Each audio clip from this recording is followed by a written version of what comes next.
तो अगर क्विक एक दो आपको टिप बतानी हो कि कैसे एक बेहतर बात करने वाला इंसान बन सकता है, बेहतर स्टोरी टेलर बन सकता है, क्या याद रखें? बहुत सारा पढ़ें और सुने, अपने से बेहतर लोगों में उठे बैठें, उनकी बात सुने और उनको सुनाने की कोशिश करें। अपने से कमतर और जो कम समझदार और जो उस सर्कल में नहीं है उन लोगों को, चीटिंग है ये पर करिए, उससे बोलने की आदत डेवलप होगी। ठीक है, सो ट्रू, है ना। और एक बार जब बोलने की आदत डेवलप होगी तब आपको समझ में आए कि अच्छा ये नहीं बोलना चाहिए था। लोग बोरिंग कहेंगे, कहने दीजिए। लोग कहेंगे ज्यादा बात करता है, बोलने दीजिए। मेरा ऐसा मानना है कि इज्जत और जिल्लत का एक कोटा ऊपर वाला आपको उसके साथ भेजता है। जितनी जल्दी आप उस जिल्लत के कोटे को खत्म कर देंगे, उसके बाद तो साहब मौज ही मौज है। तो कोई आप बस बात करने की प्रैक्टिस करिए। जिन लोगों को ढंग से स्टोरी टेलिंग नहीं आती, ठीक है, वो काफ़ी लोनली फील करते हैं क्योंकि ज़्यादा उनके दोस्त नहीं बन पाते हैं, खुद में अंडर कॉन्फिडेंट रहते हैं, राइट? बट जिनको आती है, जैसे आपको कभी ऐसा होता है लोनलीनेस फील करते हो? Do you feel that? Have you ever felt loneliness in your life? No, I am not actually. हमेशा लोग कभी नहीं फील किया? नहीं यार। नहीं, मैं क्वेश्चन क्यों पूछ रहा हूँ क्योंकि है ना, मैं अभी एक ट्रेंड पढ़ रहा था जहाँ पे अंडर दी एज ऑफ 30 जो अभी लोग हैं, इनका 61% इंक्रीज हुआ है जिनको लगता है कि वो खुद में लोनली है।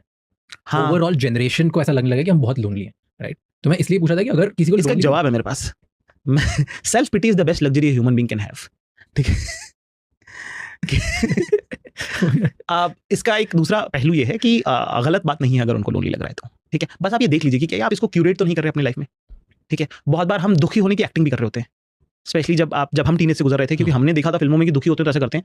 तो हमने अपनी तरफ से वही सब करने की कोशिश करी कि दुख, अगर अब दुख आ गया, अब अगर किसी लड़की ने मना कर दिया तो अब मुझे फैल जाना है, जबकि मुझे बुरा लग भी नहीं रहा उतना। You are not sad, you are pretending to be sad. ठीक है, उस वक्त अगर मुझसे पूछेगा क्या तुम दुखी हो, मैं कहा भाई आसमान फट गया, मर गए भाई। ठीक है ना।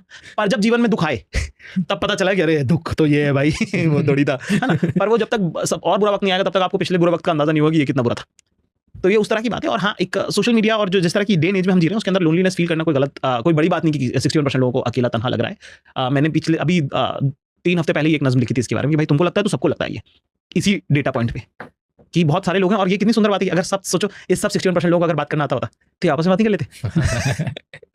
सही। इसलिए बोलता हूँ कि इस दुनिया को story telling, art of conversation की बहुत जरूरत है और उनको रियलाइजेशन नहीं है उसका कि वो कितनी इंपॉर्टेंट है।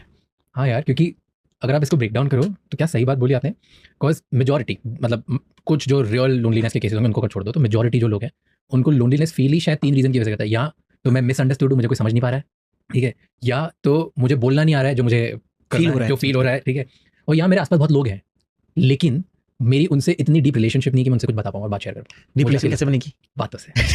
हाँ, मैं वही बोलता हूँ, मिसअंडरस्टैंडिंग कैसे क्लियर होगी? अच्छी बात है। तो वही, क्योंकि शायद इन तीनों रीजन की वजह से ही लोगों को थोड़ा लोनलेस फील होता है कि मुझे कोई समझ नहीं रहा, मेरे लिए कोई है नहीं, और कोई है भी तो मैं उनको शायद समझा नहीं पा रहा हूँ। और इन सबका जड़ है कि क्या मैं लोगों से अच्छे से बात कर पा रहा हूँ, क्या मैं उनके साथ बेहतर महसूस कर पा रहा हूँ और उनको अच्छा महसूस करवा पा रहा हूँ। और ये सीख लिया तो खेल है उसमें दोस्त।